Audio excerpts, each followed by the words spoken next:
He saw it coming, a future where men would trade their potential for pleasure, where masculinity would be hollowed out, not by war, not by famine, but by lust. Friedrich Nietzsche didn't live in the age of TikTok, porn, or OnlyFans. But he didn't need to, because he understood one eternal truth. The moment a man lets pleasure govern his decisions, he loses his power.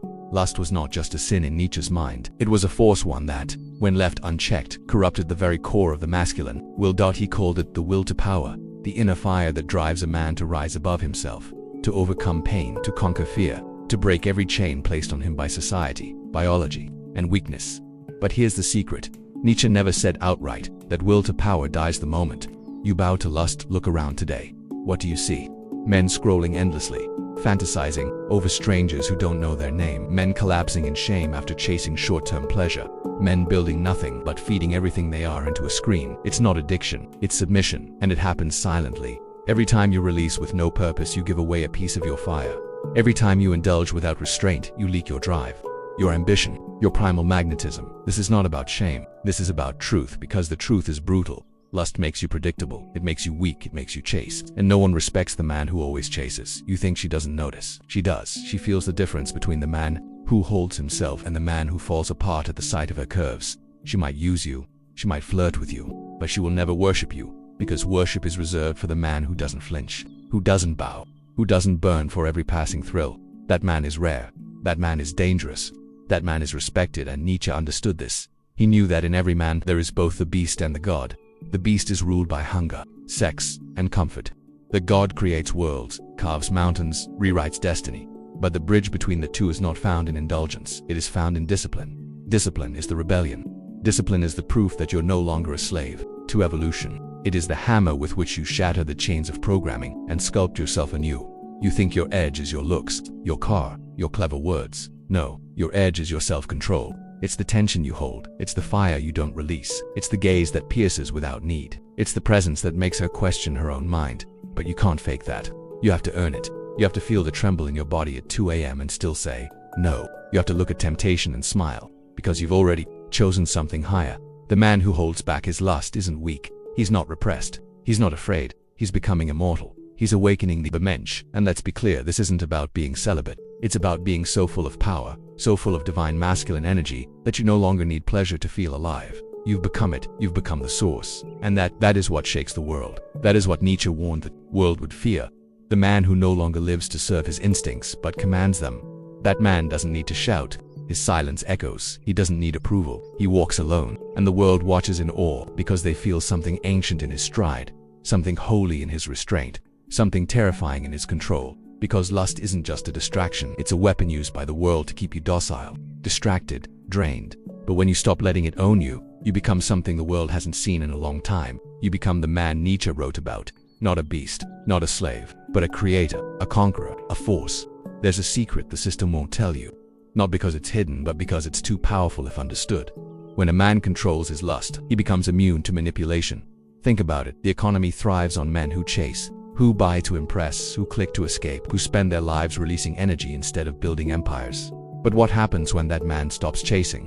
What happens when he stops giving his energy away to every fleeting desire? What happens when he masters his biology? He becomes dangerous, because now he doesn't need the validation, he doesn't need the pleasure, he doesn't even need her attention. He is centered, he is self-fueled, he is free, and the world doesn't know what to do with a man like that. Nietzsche's Übermensch was never just about greatness. It was about transcendence, about stepping outside of the herd morality, about rejecting the values handed to you by weak men, about creating your own code and living by it with steel in your spine and fire in your chest. But that kind of man cannot exist if he is ruled by lust, because lust is not just sexual, it's psychological. It's the desperate need to escape the present moment, feed a hunger you never learned to sit with, to find comfort instead of clarity. But here's what you must understand. Clarity is the first form of power. And clarity only comes when you stop numbing yourself, when you stop releasing every time the urge hits, when you sit with your frustration, your desire, your fire, and let it burn through the lies you've been told, that you're not enough, that you need her to feel alive, that you're just an animal meant to chase pleasure. That's not masculinity, that's enslavement. The masculine doesn't chase, it draws in, it anchors, it creates polarity. And polarity only exists when one force is grounded, unshaken, unmoved. You become that force through retention. And no, not just semen retention, but attention retention, energy retention, emotional retention. You stop reacting to everything. You stop needing quick hits. You start building gravity, and when a man builds gravity, everything comes to him. Opportunities, respect, women, influence, because gravity isn't loud, it's silent, it's dense. It's the quiet intensity that others feel when you walk in the room. They may not know what you're doing, but they know something about you is different, because most men today are empty, flat, overstimulated and underpurposed. But you're charging your field, you're radiating discipline. And that more than words, more than looks, more than wealth is what sets you apart. It's what makes us stare longer. It's what makes men second guess themselves around you. It's what makes the universe bend in your favor because you've reversed the current. You no longer bleed your power into lust. You've redirected it inward, upward, into becoming. This is what Nietzsche meant when he said, "What is great in man is that he is a bridge and not a goal." You are the bridge between who you were and who you were meant to be. But to cross that bridge, you must carry fire. You must deny the world's temptations, not because they are evil, but because they are beneath you. You weren't born to worship at the altar of lust. You were born to build temples of discipline, kingdoms of focus, and legacies of unbreakable will. And understand this, there's a reason she chases the man who doesn't chase her, a reason she respects the one who holds back, a reason she's drawn to the man whose fire is contained, not scattered, because deep down, she knows that man could conquer her, but chooses not to. That man has tasted control and refuses to lose it. That man has the power to consume, but prefers to create. And that is the essence of the Übermensch, not a man who dominates the world, but a man who no longer needs it, who walks among it, but is not of it, who holds lust in the palm of his hand, and lets it burn without ever letting it burn him. Man is rising, and the world will not understand him, but it will feel him. So what now? You've heard the warning. You feel the truth rising in your bones. You know that pleasure unchecked, unearned is a poison dart, but how do you begin? You start small. The first act of rebellion isn't loud, it's silent, it's private. It's when you say no to the phone at midnight, when you take a cold shower and stare down your thoughts, when you choose to be with your discomfort, instead of running from it. This is what Nietzsche meant by self-overcoming. The path to the Übermensch begins with self-conquest, not the conquest of nations, not the conquest of women, but of the self, the wild, untamed, impulsive self.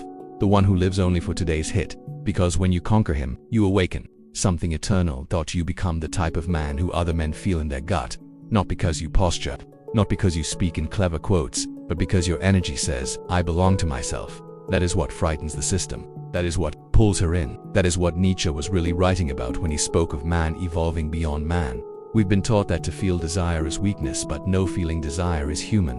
What makes you powerful is the ability to hold it, to stand in the fire and not flinch. To feel the hunger and not need to eat. To see her curves and still walk away. To sit with your lust and use it, not be used by it. You're not avoiding pleasure, you're transforming it. That's the essence of transmutation. What Freud called sublimation. What Jung saw in shadow integration. What Napoleon Hill described as sexual energy redirected toward wealth and influence. They all pointed to the same truth. Your semen is more than fluid. It is potential. It is creative force. It is concentrated masculine power. And when you spill it thoughtlessly, you waste not just your body but your vision, your ambition, your clarity, your future. Retention is not superstition. It is a strategy, a refusal to be drained, a commitment to staying charged. You are choosing tension, and through that tension you build strength. You're no longer a slave to instinct. You've become the master of your flame, and that flame lights the path of kings. Let the others laugh. Let them mock what they can't understand, because deep down, they envy the man who holds his power. The man who doesn't need the chase to feel whole, because that man, he doesn't live for dopamine, he lives for destiny, and it doesn't matter if she calls, if she stays, if she walks away, because this isn't about her. It never was. This is about you, about the war you're winning silently, night after night, the voice you've reclaimed, the fire you've refused to extinguish. This is about the man you're becoming, the man Nietzsche prophesied. Not perfect, not pure, but powerful. A man who sees lust not as pleasure, but as a test, and he passes every time. He holds it, he breathes through it, he transmutes it, and he channels it into purpose. That is the new man, and he's not a myth. He's you, or at least he can be you, if you're willing to fight for him, to deny comfort, to break patterns, to burn the bridges that lead you back to weakness. And when you do, you'll discover something few men ever feel: peace. Not the peace of sedation, but the peace of self-respect. The peace of knowing that you own yourself, that you aren't a product of lust. You are a product of vision, of discipline, of earned power. That's what makes her stare longer. That's what makes men question themselves in your presence. That's what makes the world bend, just slightly, when you speak. Not because you're loud, but because you are whole. So, let the others waste their fire. You build with it. Let them chase the feminine. You magnetize it, let them worship lust. You master it and let them dream of greatness. while you rise day by day, urge by urge, choice by choice, into the man who no longer runs from his nature, but leads it.